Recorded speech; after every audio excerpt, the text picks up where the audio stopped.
सहनाववतु सहनौ भुनक्तु सह वीर्यं करवावहै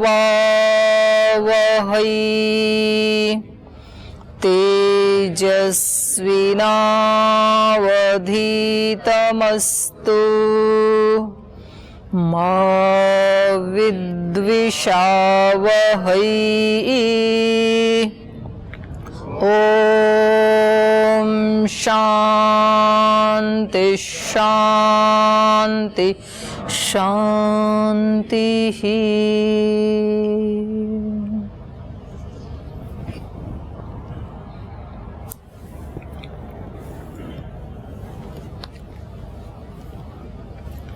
कल के पाठ से कुछ पूछना है?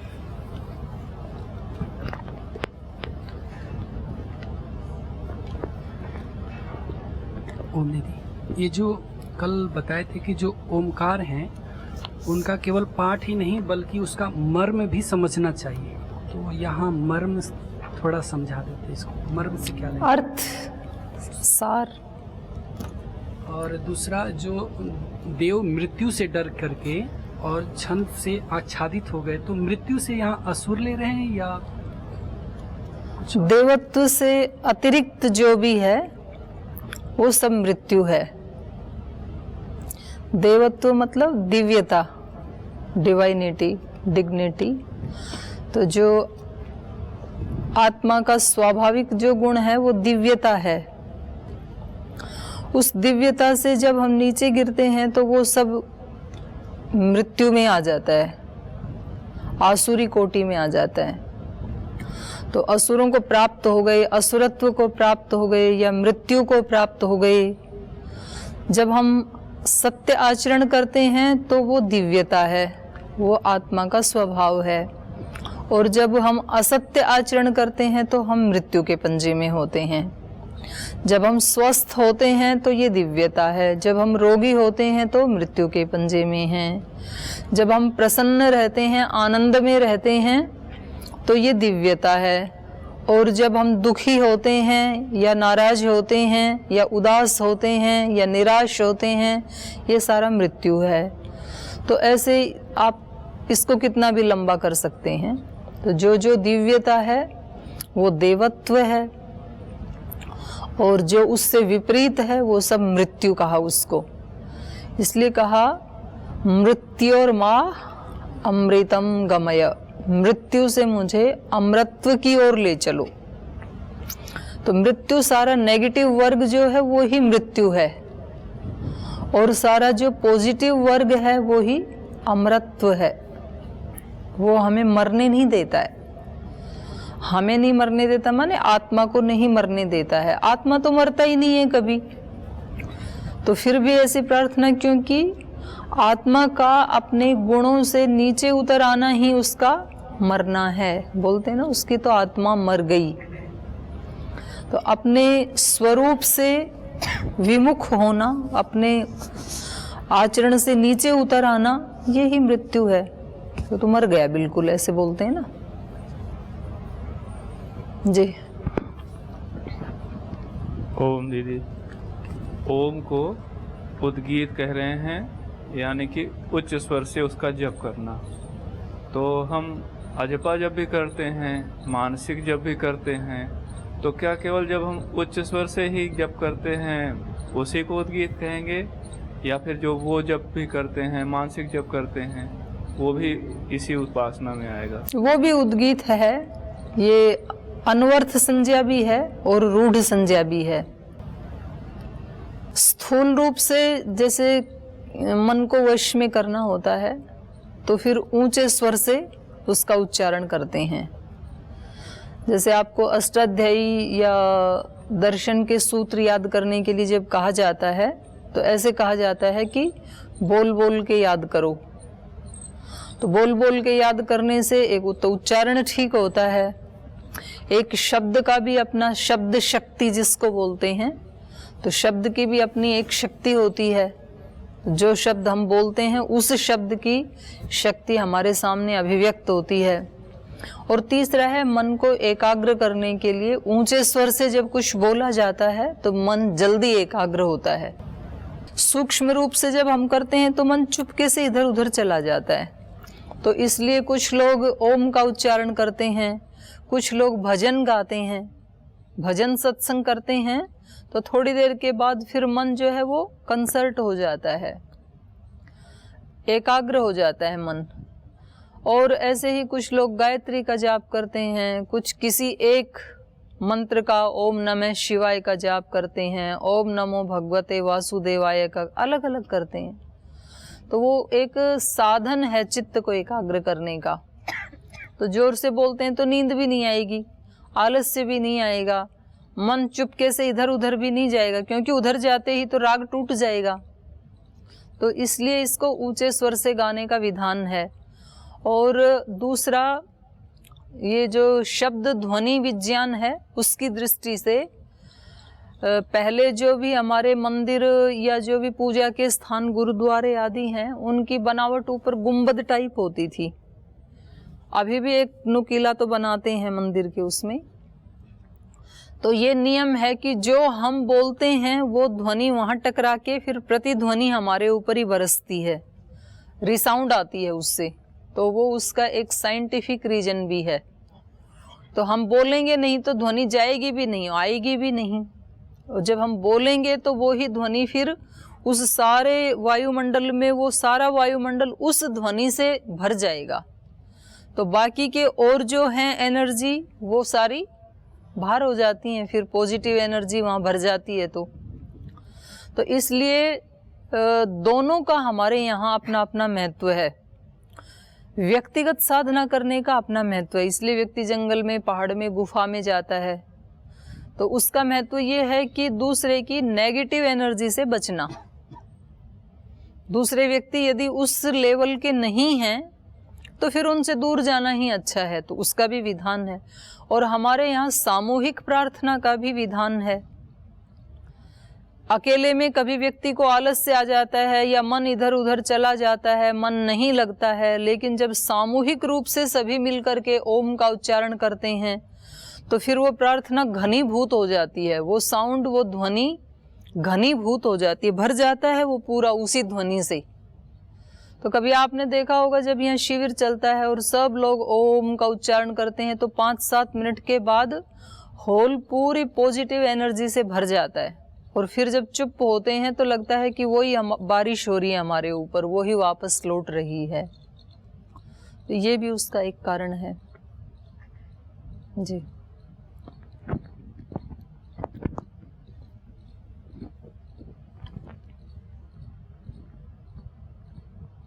ओम प्रणाम दीदी। दीदी जी, ये छांदोग्य उपनिषद हम पढ़ रहे हैं, तो यहाँ छांदोग्य शब्द है, इसका अर्थ क्या है? ये तो विचार करना पड़ेगा, मैंने भी अभी विचार नहीं किया इसका, तो कल बता दूंगी। दूसरा प्रश्न है, यहाँ पर मंत्र नंबर 39 पर 39 नंबर पर स्वरम एव शब्द आया है, तो स्वरम एव प्रविशति, तो स्वर शब्द से यहाँ हम क्या ले रहे हैं? स्वर से तो स्वर ही लिया जाएगा, बोलने लगते हैं। अभी तो वो छंद में प्रवेश किया उन्होंने, पहले तो छंद में प्रवेश किया, मतलब उन्होंने अपने मन में सोच लिया कि हम ईश्वर के उसमें हैं, सानिध्य में हैं। और जब व्यक्ति को वहाँ खतरा लगता है, तो कल भी जैसे उदाहरण दिया था मैंने, वैसे व्यक्ति मन में कोई जाप करता जा रहा है, फ्लाइट में बैठा है तो कोई कुछ करता जा रहा है, मान लो सभी वैसी पॉजिटिव भावना वाले भक्त लोग ही बैठे हैं, ऐसे आप कल्पना करो। और फिर एकदम से फ्लाइट 8 फीट ऐसे आती है, कभी कभी नीचे, बहुत नीचे आती है, तो फिर सबके मुख से क्या निकलता है? ओम या ईश्वर या भगवान, दुर्गा, जो भी उनका इष्ट देव है। तो वो तुरंत छंद से स्वर में प्रवेश करते हैं अपनी रक्षा के लिए। मतलब सुनाना भी चाहते हैं ना उसको कि हमारी रक्षा करो। आपके ऊपर कभी कोई संकट आए, आप जंगल से गुजर रहे हैं और अचानक से शेर आ जाए, तो फिर क्या करोगे? क्या करोगे? ईश्वर से प्रार्थना करेंगे, ईश्वर का नाम। प्रार्थना शुरू हो जाएगी ना, ओम ओम करोगे, हे भगवान रक्षा करो, हे ओम आप सबके रक्षक हो, मेरी भी रक्षा करो, या कहेंगे कि गायत्री माता का जाप करो, जो भी है। तो आप छंद से स्वर में प्रवेश कर जाते हैं, अभिव्यक्ति में आ जाता है वो। फिर जो सानिध्य आपने लिया था, जिसको आप अपना रक्षक मान रहे थे, जिसकी शरण लेके उसमें छिपे हुए थे, जिससे अपने आप को आच्छादित किया था आपने, जिस भी शक्ति से, उस शक्ति को फिर स्वर में प्रवेश कर जाते हैं आप, फिर उसका उच्चारण करने लगते हैं। तो देवों ने भी वही किया। छंद से क्या अर्थ ले रहे हैं यहाँ पर? छंद ढकने वाला, जो एक हमें हमारी रक्षा कर रहा है, एक शक्ति हमारी रक्षा कर रही है, आच्छादन किए हुए है जो हमें, वही छंद है। आच्छादयते इति छंद, जिससे ढका हुआ है हमने अपने आप को, वो छंद है।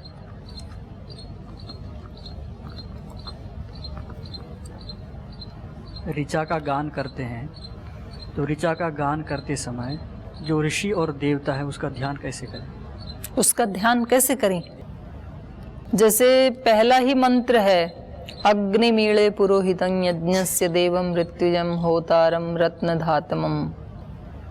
तो इस ऋचा का ऋषि हैं विश्वामित्र ऋषि हैं।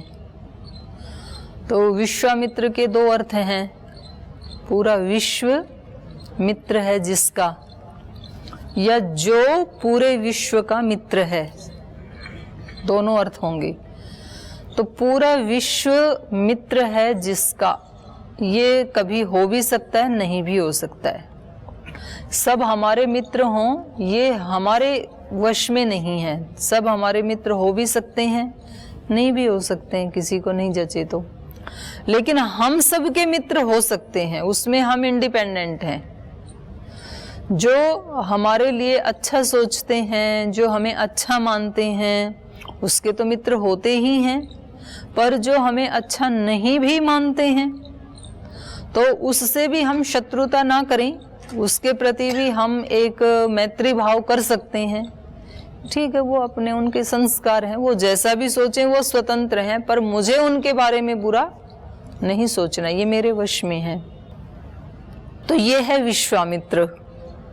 तो हम अपने आप को जब उस ऋचा का गान कर रहे हैं, तब हम अपने आप को उस स्थिति में लेकर के आए कि मेरे मन में किसी के प्रति कोई शिकायत नहीं है, किसी के प्रति क्षोभ नहीं है, किसी के प्रति द्वेष नहीं है।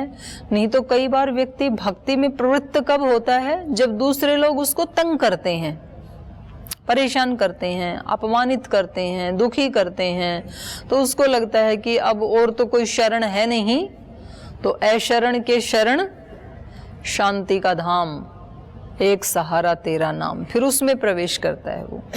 तो उसमें जब प्रवेश करता है तो मन में थोड़ी कड़वाहट होती है कि उन्होंने मेरे को तंग किया, तो फिर ये विश्वामित्र वाला भाव नहीं आएगा तब तक। तो अपने आप को जब उस ऋचा का आप गान कर रहे हैं, तो उस ऋचा का जो देवता था, अपने आप को उसकी आत्मा के साथ तदाकार करने का प्रयास करें। और जब पूरे हम तदाकार हो गए, तो फिर हम भी विश्वामित्र ही हो गए। इसलिए वेद को नित्य इसीलिए कहा जाता है कि जब एक व्यक्ति ने, उस ऋषि ने उस ऋचा का जो साक्षात्कार किया, क्या साक्षात्कार किया उन्होंने? अग्निम ईड़े, वो जो ज्योति स्वरूप, चेतन स्वरूप ईश्वर है। अग्नि मतलब ज्योति स्वरूप, उसको मैं ईडे, डेकोड़े हो रखा है वैयाकरण प्रक्रिया से, उसकी मैं स्तुति कर रहा हूं, अग्निम ईडे। और वो कैसा है वो ज्योति स्वरूप ईश्वर? अग्निमीळे पुरोहितम, वो पुरोहित है। पुरोहित माने आगे ले जाने वाला। यज्ञ में भी एक पुरोहित होता है ना, वो यजमान को आगे ले जाने वाला है और उसका हित करने वाला। पुरोहितम, अग्निमीळे पुरोहितम यज्ञस्य देवम। ये सारी सृष्टि में जो यज्ञ चल रहा है, और मेरे शरीर में भी यज्ञ चल रहा है, पिंड में भी और ब्रह्मांड में भी, उस सब का मालिक कौन है?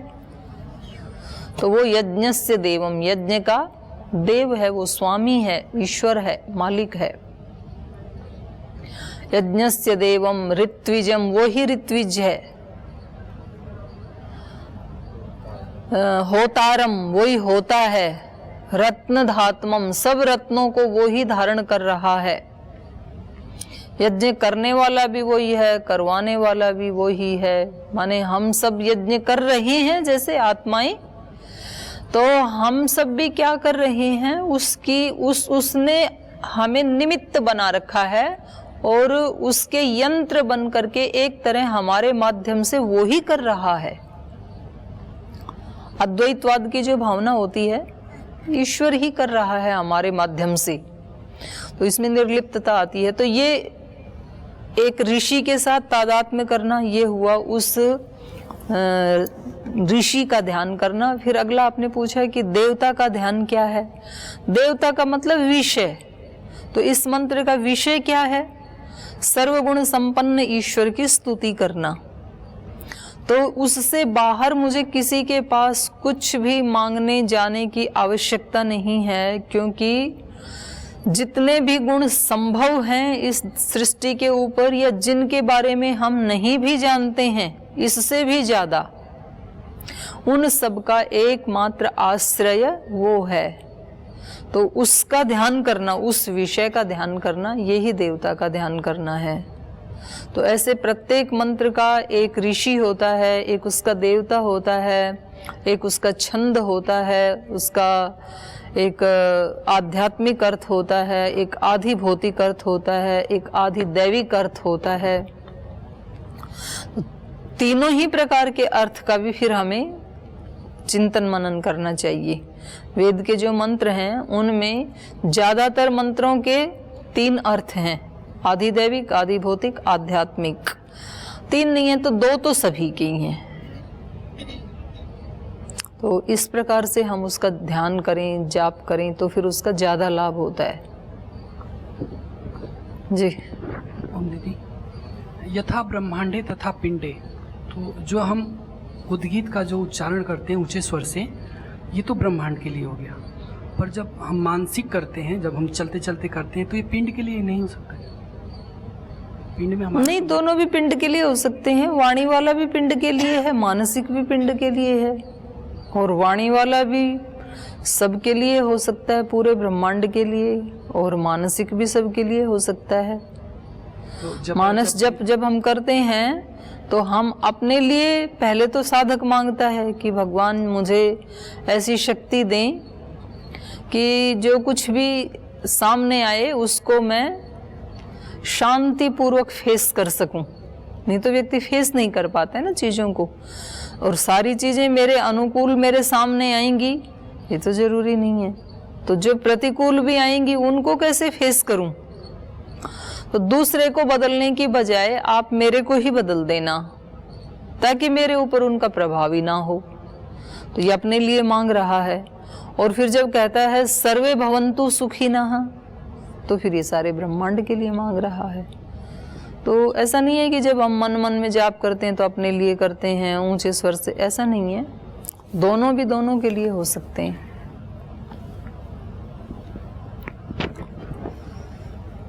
तो चलें आगे। आज गणेश चतुर्थी भी है और पूरे देश में बहुत इसको धूमधाम से मनाया जाता है इस पर्व को, और ख़ास करके दक्षिण भारत में, महाराष्ट्र, कर्नाटक, तमिलनाडु आदि में। तो आप सबको भी उसकी गणेश चतुर्थी की बहुत बहुत शुभकामनाएं, और सभी दर्शकों को भी बहुत शुभकामनाएं। जैसे मैंने एक दिन पहले भी बताया था कि हमारा जो देश है वो पर्व प्रधान है, उसमें कोई ना कोई पर्व आता ही रहता है हमें पूरा करने के लिए। तो ये सिंबल बना रखे हैं हमारे ऋषियों ने, और कोई भी पर्व ना आए तो हमारे यहाँ तो जो देसी तारीख हैं, तिथि, उन तिथियों को भी पर्व जैसे ही मना रखा है। अमावस्या पितरों की है, पितरों की पूजा होती है। फिर प्रतिपदा, उसमें सूर्य की पूजा होती है। फिर द्वितीया, द्वितीया का चांद ऐसे भी बोला जाता है, तो द्वितीया को भी पूजनीय माना जाता है। फिर तृतीया, अक्षय तृतीया, उसकी पूजा होती है। फिर चतुर्थी, गणेश चतुर्थी बहुत धूमधाम से मनाई जाती है। फिर पंचमी, नाग पंचमी और सरस्वती पंचमी है जी। वसंत पंचमी, नाग पंचमी, वसंत पंचमी सरस्वती पंचमी होती है। फिर छठ पूजा बिहार में बहुत जोर से मनाते हैं। सप्तमी, अष्टमी दुर्गा की पूजा, देवी की पूजा होती है। दुर्गा अष्टमी, दुर्गा सप्तमी। नवमी रामनवमी, दसवीं का दशहरा। एकादशी 2 बार मनाई जाती है। हमारी जो 11 इंद्रियां हैं, 5 ज्ञानेंद्रियां, 5 कर्मेंद्रियां, उन सब का उपवास जिस दिन उनको उनके विषय में नहीं जाने देना, वो एकादशी। तो निराहार रहते हैं एकादशी को, कोई जल पीते हैं। फिर द्वादशी श्याम बाबा की द्वादशी। त्रयोदशी शिव जी का सोम प्रदोष।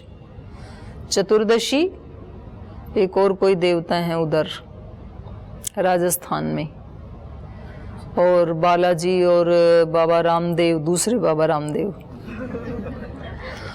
और फिर अमावस्या सत्यनारायण। तो सारी की सारी तिथियों को भी हमने किसी एक विशेष उसके साथ जोड़ दिया कि हम रोजाना किसी न किसी एक नए भाव में रहें, नूतनता में रहें। तो ऐसे हमने सब तिथियों को भी जोड़ दिया। फिर कभी किसी तिथि को किसी का जन्मदिन होता है, कभी किसी की जयंती होती है, कभी शहीदी दिवस होता है, निर्वाण दिवस होता है, होली, दिवाली, श्रावणी सब आते रहते हैं हमारे यहाँ। तो यहाँ गणेश चतुर्थी, गणेश को वैसे सब देवों में सर्वप्रथम आराध्य माना जाता है। सब देवों की पूजा होगी तो सबसे पहले किसकी पूजा होगी? क्यों? उनकी ही क्यों? ऐसी भी क्या विशेषता है गणेश जी में कि सबसे पहले उन्हीं को पूजा जाएगा? तो उसके लिए अलग अलग कहानियां भी बना रखी हैं। एक बार ऐसे हुआ, उस ब्रह्मांड का चक्कर लगाना था, उन्होंने माता पिता का ही लगा, ऐसे बहुत सारी कहानियां हैं। तो इतने मात्र से मान लो एक जगह किसी ने चतुराई दिखा दी हो, तो इतने मात्र से तो कोई सर्वप्रथम पूज्य नहीं हो जाता, किसी और में और चतुराई होगी। तो इसका मुख्य प्रयोजन ये है कि गणेश किसको कहते हैं? गणानाम ईश या गणस्य ईश। गण अपने आप में ही एक समूह का नाम है ना, तो पूरे समूह का जो ईश होता है वो गणेश होता है। और प्रत्येक आत्मा एक गण का ईश है। प्रत्येक आत्मा के पास एक गण है। गण मतलब समूह। तो प्रत्येक आत्मा के साथ 10 इंद्रियां जुड़ी हुई हैं, 5 ज्ञानेंद्रियां, 5 कर्मेंद्रियां, एक मन, एक बुद्धि, तो कम से कम 12 चीज तो हैं ही, शरीर 13, तो कम से कम इतना गण तो सबके पास है। फिर कोई अपने परिवार में रहता है तो अपने परिवार का ईश होता है, 2-4 लोगों का ईश होता है।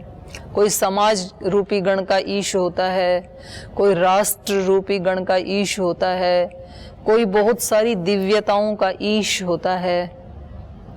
लेकिन हमेशा पूजनीय कौन होगा? जो गण का ईश हो। गण का गुलाम कभी भी पूजनीय नहीं हो सकता है। स्लेव की पूजा नहीं होती है कभी भी, गुलाम की, दास की पूजा नहीं होती है, ईश की पूजा होती है। तो इंद्रियों का जो गुलाम है, उनके जो वश में रहता है, तो उसको कोई भी पूज्य नहीं मानेंगे। जो अपनी इंद्रियों को वश में करके रखता है वो ही आत्मा पूज्य होता है। जो आत्मा बुराइयों का गुलाम हो जाता है, किसी बुरे गण का दास हो जाता है, तो उसको नहीं पूजा जाता है। तो गणेश प्रतीक हैं ईश, एक समूह के ईश की। और फिर वो ईश कैसे बने? समूह का ईश बनने के लिए भी तो कुछ क्वालिटी चाहिए ना, कुछ योग्यताएं चाहिए। ऐसे ही कोई भी ईश नहीं बन जाता है। तो अपनी इंद्रियों का, मन का, बुद्धि का स्वामी बनने के लिए क्या क्या क्वालिटी चाहिए? क्या क्या चाहिए? अपना स्वामी बनने के लिए क्या क्या होना चाहिए अपने पास? कब हम स्वामी बन सकते हैं? बहुत अच्छा उत्तर है। ज्ञान हो हमारे पास तब तो स्वामी बनेंगे। और क्या होना चाहिए है जी? नहीं, नियंत्रण कैसे होगा वो पूछा जा रहा है। एक तो ज्ञान हो तो आप नियंत्रण कर पाएंगे, ईश बन पाएंगे। और क्या होना चाहिए? ज्ञान विवेक एक उस कैटेगरी में आ जाएंगे। ज्ञान हो, विवेक हो, चलो व्रतों में दृढ़ता हो, दृढ़ता का गुण हो। ज्ञान होगा तो दृढ़ता आएगी। शक्ति भी होनी चाहिए ज्ञान के साथ साथ। केवल ज्ञान है, शक्ति नहीं है तो भी नहीं कर पाएंगे। और क्या होना चाहिए है जी? स्थिर बुद्धि होनी चाहिए, ज्ञान में आ जाएगा वैसे। स्वास्थ्य भी अच्छा होना चाहिए, संकल्प शुद्धि होनी चाहिए, अच्छे अभ्यास होने चाहिए। पवित्रता नहीं होनी चाहिए, पवित्रता के बिना कभी भी ज्ञान आएगा ही नहीं। तो पवित्रता होनी चाहिए भावों में, स्वभावों में, कर्मों में। और निरंतरीय होना चाहिए, टूटे नहीं। तो ये सारे हमारे अंदर सामर्थ्य होंगी तब हम क्या कर पाएंगे? ईश बन पाएंगे ना। उनमें से एक चीज भी यदि कम हो जाती है तो फिर ईश नहीं बन पाते हैं। तो वो जो एक चित्र बना के उसकी जो पूजा की जाती है तो वो भी हमें एक सिंबॉलिक रूप में बनाया है उसको। गणेश का जो चित्र बनाया है, नहीं तो किसी भी देवता का मोटा पेट नहीं है गणेश जी के छोड़ करके। तो ऐसे थोड़े ही है कि वो देवता होके भी कपाल भाती नहीं करते थे, वो प्रतीक रूप में बना रखा है। तो उनका जैसे सिर जो है वो हाथी का बनाया है।